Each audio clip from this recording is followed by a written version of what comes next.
president is on the ballot in 2026. President Trump is on the ballot next fall.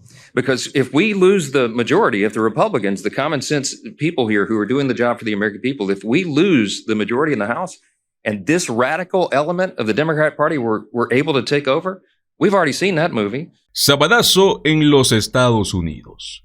Donald Trump entra en pánico luego de que los republicanos se derrumban ante las renuncias inesperadas. Mientras que los demócratas podrían tener la pequeña posibilidad de tomar el Congreso. Así es, señores, puede sonar increíble, pero ahora hay una posibilidad muy real de que los republicanos pierdan el control de la Cámara antes de las próximas elecciones de mitad de mandato. Y todo eso pasa, pues Mike Johnson sin duda podría perder su puesto de líder. Y los demócratas podrían asumir el mando mucho antes de lo previsto. Suena un poco exagerado, ¿no? Pero bueno, voy a explicarles cómo es que llegamos hasta este punto tan caótico. Todo esto empieza con lo que ya saben. El día de ayer, Marjorie Taylor Greene anunció que dejará su cargo en la Cámara para inicios de enero del próximo año 2026, prácticamente dentro de un mes. Y aunque parece un movimiento aislado, esta renuncia abrió una puerta gigantesca para lo que muchos consideran un efecto dominó. Un efecto que podría cambiarlo todo. Además, recordemos, viene una elección especial dentro de muy poco en el Distrito 7 del estado de Tennessee. Y bueno, pues ahí se enfrentan la demócrata Afton Bain y el republicano MAGA Matt Bain. Aunque, bueno, en este distrito, recordemos que ha sido súper republicano en el año 2024 y lo que quedó de este año 2025. Estamos hablando de un margen de más de 22. Y la tendencia electoral de noviembre, del pasado noviembre y a este noviembre, porque se toma un rango de todo el año, nos deja claro que ese margen seguro de los republicanos ya no es tan seguro. ¿Por qué? Los demócratas están invirtiendo muchísimo dinero para esa elección, porque están oliendo esta oportunidad, más aún con la renuncia de Marjorie Taylor Greene. Y sinceramente, no parecen estar equivocados. Claramente la historia no termina ahí, porque para que los demócratas realmente tengan esta oportunidad de tomar el control antes de las elecciones de medio término, tendría que ocurrir una que otra renuncia más dentro del ala MAGA del Partido Republicano. Y para eso, ¿quién podría renunciar? Señores, les tengo muchos ejemplos. Por ejemplo, la congresista Victoria Sparks de Indiana, quien prácticamente dijo en público que entiende por qué es que Marjorie renunció y que esta comparte la frustración. Ella podría también dejar el barco. Hay otros congresistas republicanos moderados, ya saben, entre comillas, ¿no? Moderados, que han dicho que se retirarán al final del mandato. Thomas Macy es uno de ellos, por ejemplo, el cual no es que quiera renunciar porque sí, sino que está cansado del trumpismo. La pregunta clave es, ¿podrían renunciar antes? Porque apenas con una o dos salidas más, la Cámara quedaría patas arriba. De hecho, hay un punto que es clave. Muchos de estos republicanos empiezan como que a abrir los ojos, a darse cuenta de que no quieren quedar marcados como parte de este grupo que está cubriendo escándalos relacionados con redes de abusos infantil. Digamos que no es precisamente algo que quieran en su currículum si planean trabajar fuera de Magalandia. Y bueno, para que puedan entender mejor el panorama, si los demócratas ganan Tennessee, si se mantienen en Texas, y digamos que luego retienen Nueva Jersey, hablamos de que vamos a estar en un punto crítico, donde este par de renuncias adicionales dejarían a los republicanos sin margen para gobernar. Cero margen. En una situación que hace apenas unos meses era impensable, ¿no? Ya la estamos viendo. Con el tema del dinero, porque eso también es importante. El brazo financiero demócrata de Hakeem Jeffries está metiendo una cantidad enorme de recursos para ese estado. Cientos de miles de dólares solo para ese distrito, ¿no? Y se nota, porque están tratando esa elección como si fuera una final de mundial. Ven este camino real para arrebatar la mayoría antes de las elecciones nacionales. Y aunque parezca optimista, bueno, los números no mienten. Es algo posible, señores. Mientras tenemos este panorama ya abierto, ¿qué dice MAGA Mike Johnson? Poco después de las derrotas republicanas de hace unas semanas, salió a decir esto. Y quiero que lo escuchen para que entiendan a qué me refiero. President is on the ballot in 2026. President Trump is on the ballot next fall. Because if we lose the majority, if the Republicans, the common sense people here who are doing the job for the American people, if we lose the majority in the House and this radical element of the Democrat Party were able to take over, we've already seen that movie.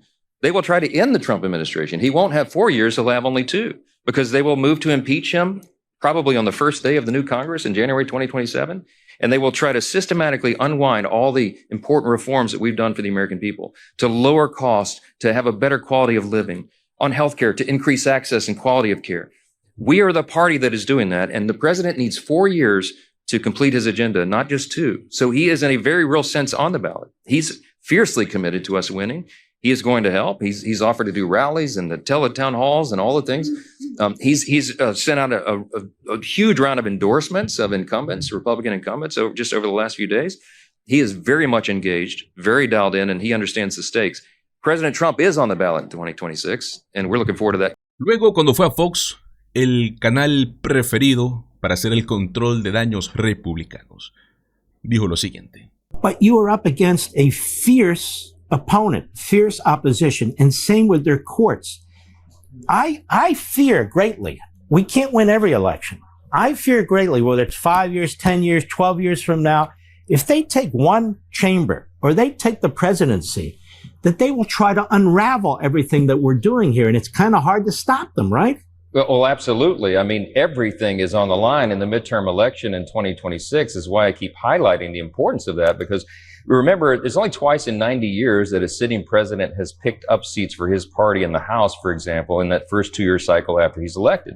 But we must do it. We must defy history and do that this time, because if the Democrats, the radical, woke, progressive, Marxist Democrats, were able to take the majority in the House of Representatives, they would impeach President Trump on the first day of that Congress. I don't think there's any doubt about that. Early January of 2027, and it would descend again into chaos. They abuse their power as they did in the last time. We will resort again to lawfare and all the abuses. It will be a disaster for the country. And so this is about much more than politics. It's about the founding principles of the country. Ahora bien, aquí viene algo increíble, porque la propia Kamala Harris viajó a Tennessee para poder apoyar a Afton Bay. Y cuando llegó, amigos, parecía una celebridad. La recibieron como si fuera una estrella de rock. Miren este momento.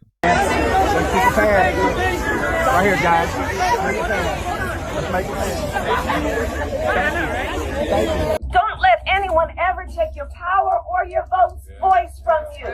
You tell people what you want. You don't let anybody tell you who you are. You tell them who you are.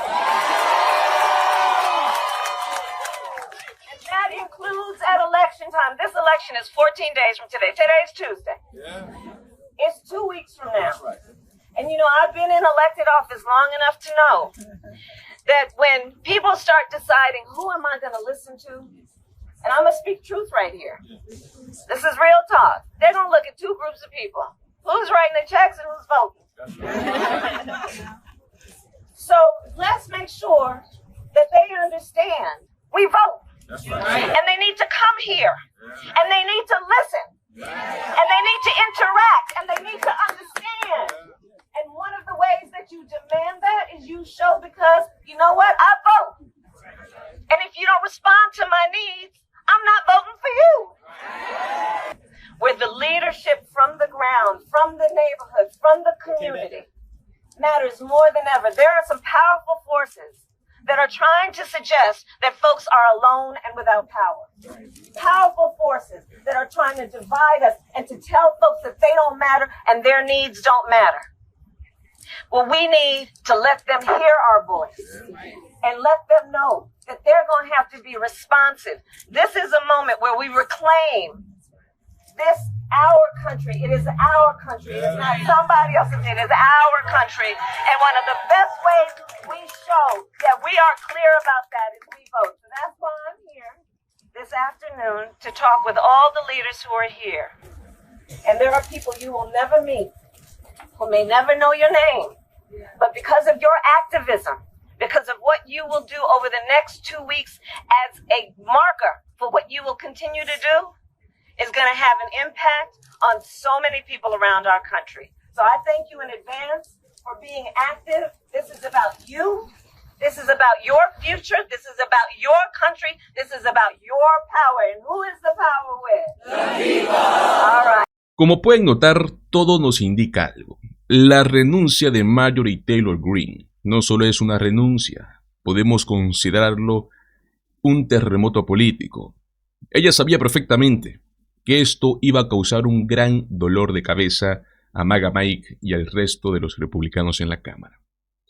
Ahora, tal vez se estén preguntando, ¿y cuándo se reemplaza el escaño de Marjorie Taylor Greene?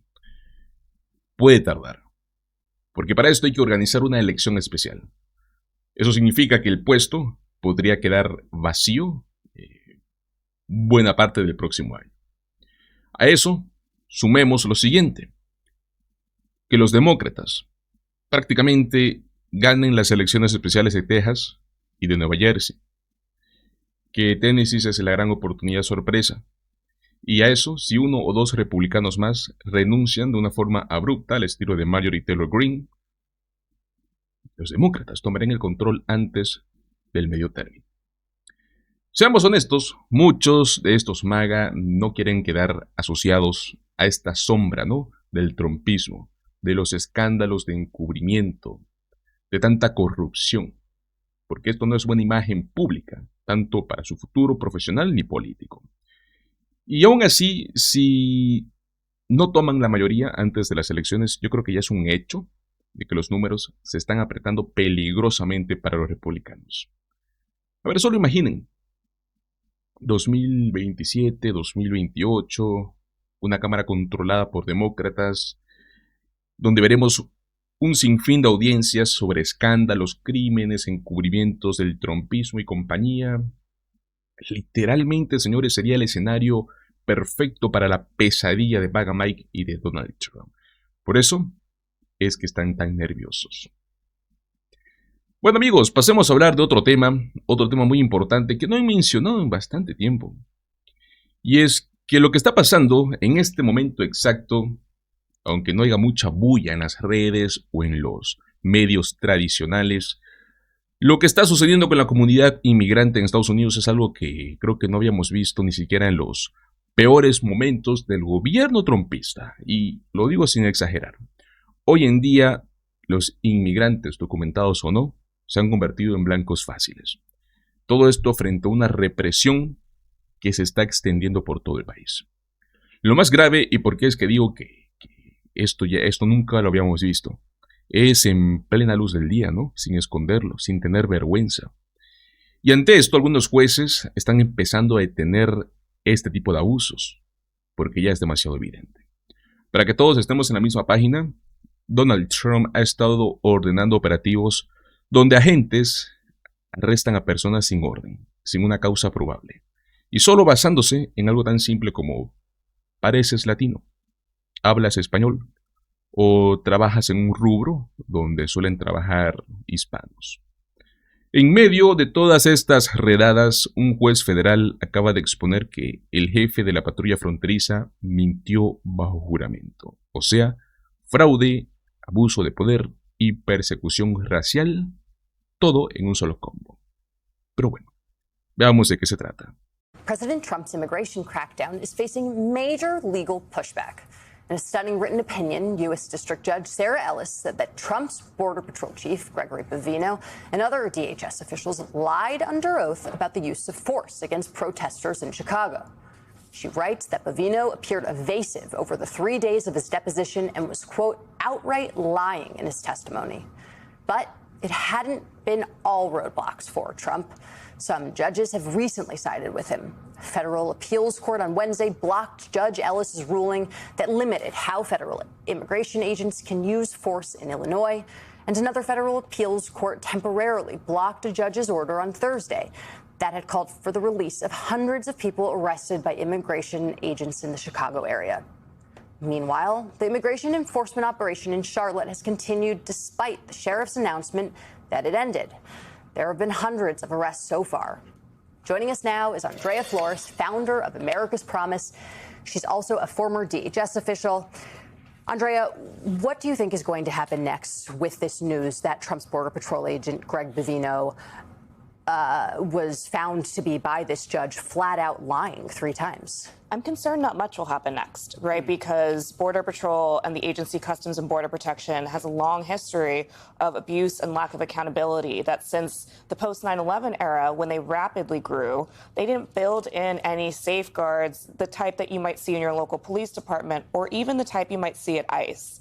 So this is a real unprecedented moment in Border Patrol history that Bovino is being questioned in this way by a judge. And so if I were President Trump, I'd start being very concerned that there is this exposure of a top official doing his mass deportations lying every day, right? That's going to start undermining across the country this major issue. But the question is, will DHS leadership take accountability? You cannot be lying in deposition.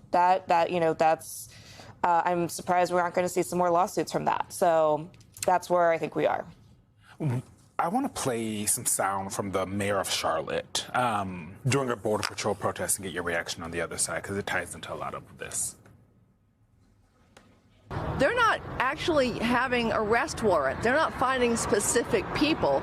They're just profiling people who look like immigrants, who speak Spanish. People who are illegal are staying home because they're afraid of being misidentified and being detained, having to stay overnight, and having their family not know where they are. As a former mayor of Charlotte, Jennifer Roberts, we've heard this over and over from people. Also, they're sending some border agents to Southeast Mississippi. They're calling this swamp sweep. Agents have already said, according to reports, that they're going to arrest 5,000 people. Help me understand how you go to a place, decide how many people you're going to arrest before you get there, before you see the crime, before you run into the people, before you know that you're able to find the person who matches the description, right? This doesn't seem like how this country has usually operated when it comes to arresting people. It has never been how you do immigration enforcement in this country. And so what President Trump is doing has not been tried by any past Republican president or Democratic president. And what he's saying is that I want to hit a number, but that number is absent of basic legal safeguards like probable cause, reasonable suspicion. But they are being completely open about how they are doing this. They are using racial profiling. It started in LA, in Chicago. We've seen it in DC. It's in Charlotte. And it's going to New Orleans next. And how they're going to do it is how we keep seeing enforcement actually happening right here in D.C. So people think ICE isn't doing anything big and flashy here, Border Patrol isn't. There are still people, they are driving around and looking for construction crews. They are using racial profiling in industries where Latinos traditionally work. And I'm concerned that we're so focused on the next big operation that they name that you are seeing in LA right now. They used to do their arrests were about like 50 in a week or so. They're getting up to that in a day. And they're using racial profiling to do that. That's how they get it done. I was going to say, yes, right. They're doing it because of the Supreme Court. Yes. Which they didn't even say, Justice Kavanaugh, that is not a binding legal decision. That is a concurrence. He was essentially opining on how this might go. And yet it emboldened Border Patrol as though it were a legal opinion. And I want more leaders to push back on that fact. The Kavanaugh stops, as we're calling them, are not yet declared legal, and I want to see more, especially Democratic leaders, calling that out. Wow, Kavanaugh stops. I'm going to put that into my lexicon. Let's talk about some other numbers, and these are the ripple effects of what's happening. We're talking about the sweeps and the arrests, but put up this graphic of the absences in school in Charlotte, Raleigh, Durham, Chapel Hill schools. The number of kids who did not show up for classes, 30,000, more than 30,000 in Charlotte, more than 19,000 in Wake County, 6,200 in Durham. 883 absences in Chapel Hill. We talk about the people who are being arrested, but the ripple effect of just the fear. Kids aren't showing up at school either because they're scared or most definitely their parents and guardians are afraid of what could happen if they leave their own home. So this is central to the mass deportation agenda, right? President Trump knows that there are millions of American families with mixed status. So they may have an undocumented child, undocumented parent. And what we see from Charlotte, there is a reason they are in Charlotte, right? They are going to historically large proportional Mexican-American communities. LA, Chicago, people don't know that the Mexican-American population in Charlotte is sizable, and it has been growing, and there are a number of mixed-status Mexican families there. Why are they targeting Mexicans? Because they are easier to deport than to a country where, say Venezuela, we don't have diplomatic relationships, they're not taking flights. But also, I mean, there's been a long history of targeting Mexicans in mass deportation. And what those numbers tell me is those families, once again, he's totally chilling daily life with these enforcement actions. It's not about crime. It's not about public safety. It's about saying you're not welcome here. Your children are not safe to go to school here. And they know the consequence could be indefinite family separation if they let their kids go to school. That is an American story being perpetuated across the country right now. But Andrea, here's the point. As horrifying as all of this is, this is still the lone issue that Trump is polling relatively favorably on. Still, in this terrible Fox News poll that Trump got this week, he still receives his top marks on border security. 53% of Americans approve, and half of approve his handling on immigration. When you do not have, when public sentiment is not against you, when the courts aren't fully against you, when lawmakers aren't holding you accountable, what gives here? I mean, are we just simply waiting it out for this to be decided in 2026 in the next election cycle? What is going to happen between now and then when it comes to any sort of accountability? I think what we're seeing is a result of the fact that Trump has spent the last 10 years running a national media campaign convincing all of us that immigrants are a threat and that they're here illegally.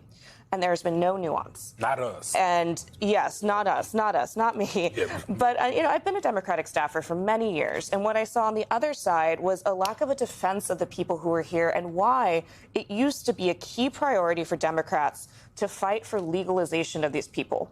Because I hate to describe it this way, but they are sitting ducks to the whims of whoever is president. Yeah. And what we're seeing and what Trump is doing, he's using a system that is largely legal and that was built over many administrations, this always could have happened. And so what gives is, I get a lot of hope by what I already saw in Charlotte. Ok, amigos, veamos lo primero. Un juez federal acusando directamente a un alto funcionario de la patrulla fronteriza de mentir bajo juramento no es algo común. Esto no pasa porque sí.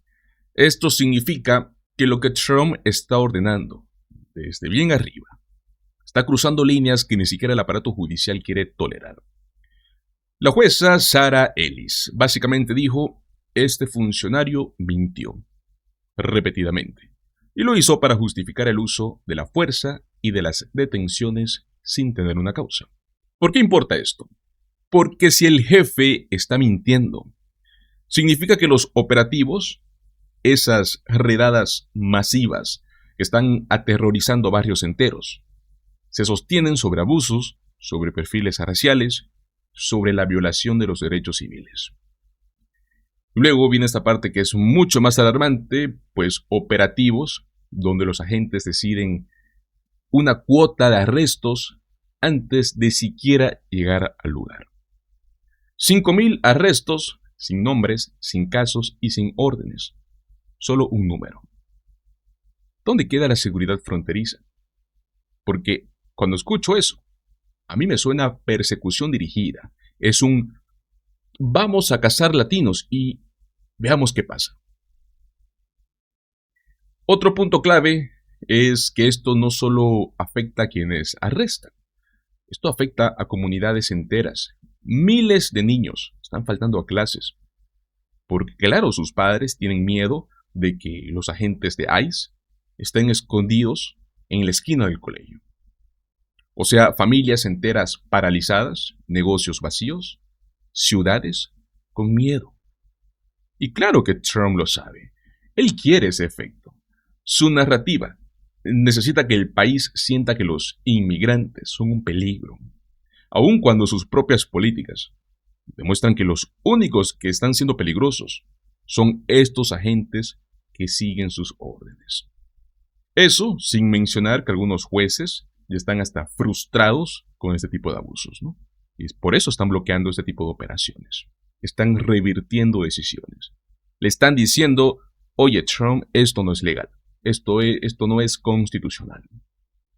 Aún así, el trumpismo insiste, porque ese es su único punto fuerte en las encuestas. Lo saben muy bien. Lo sabe su campaña. Lo repiten una y otra vez. Inmigración, inmigración, inmigración. Se olvidaron de la economía, por ejemplo. No importan los hechos, no importa el daño, no importa el costo humano. Y aún así hay gente que dice, ¿no? Que están aplicando la ley. Que si alguien no tiene documentos, pues que los deporten. El problema es que eso no es lo que está pasando. Lo que estamos viendo en estos operativos no es la aplicación de la ley, es la eliminación de la ley. Porque son arrestos sin causas, sin detenciones, sin órdenes judiciales, con perfiles raciales, con cuotas de capturas, evasión bajo juramento, amigos, niños con miedo de ir a la escuela. Eso no es aplicar la ley. Eso es usar el Estado para perseguir a minorías. Punto final. Pero bueno, ¿qué opinan ustedes? ¿Creen que estas operaciones son seguridad nacional o son un abuso de poder? ¿Ustedes creen que los jueces van a seguir frenando estos excesos del trumpismo?